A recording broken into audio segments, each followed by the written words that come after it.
अफझल खानाचा वध केल्यानंतर विजापूरच्या सैन्याची एकच दाणादाण उडाली, तर इकडे शिवाजी महाराजांच्या सैन्याला मोठी लूट प्राप्त झाली. पण हा आनंद काही जास्त काळ टिकला नाही, कारण पन्हाळ्याच्या पायथ्याशी 20,000 घोडदौड, 40,000 पायदळ व तोफाखान्यासहित पन्हाळ्याला वेढा देण्यासाठी स्वराज्यावर चालून आला होता तो म्हणजे सिद्धी जोहर. पन्हाळ्याच्या वेड्यातून सुटका करण्यासाठी शिवाकाशीने स्वतःचे बलिदान देऊन महाराजांची पन्हाळ्यावरून घोडखिंडीकडे वाटचाल केली. पण राजांच्या मनातलं कोण ओळखे? या संकटातून बाहेर पडण्यासाठी एक वेगळीच योजना आखली.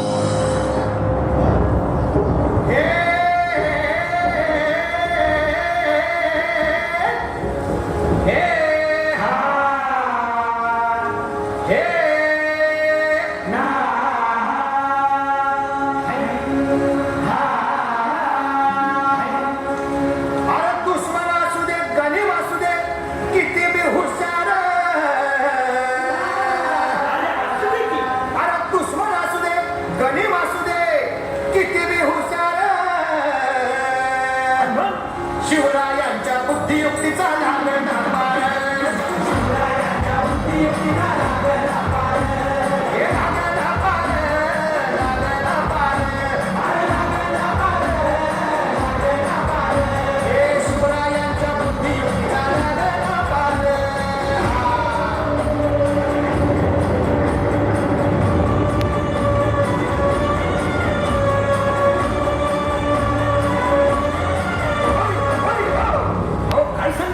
अरे मग काय गड्या हो, यो बसला हाय ना गणिम, येडा मांडून आलंय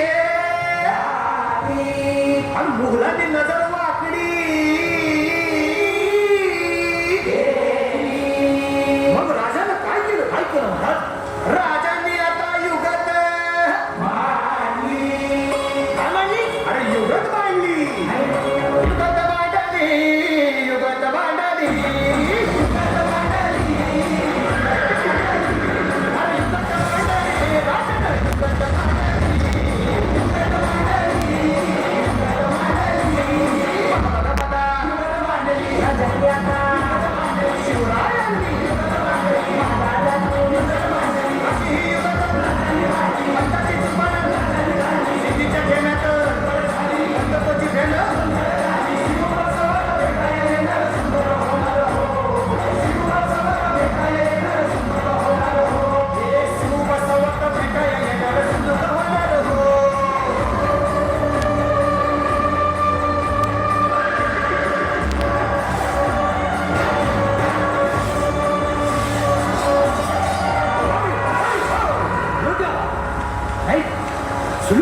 आता राजांच्या मनीचं कुणाला ठावं?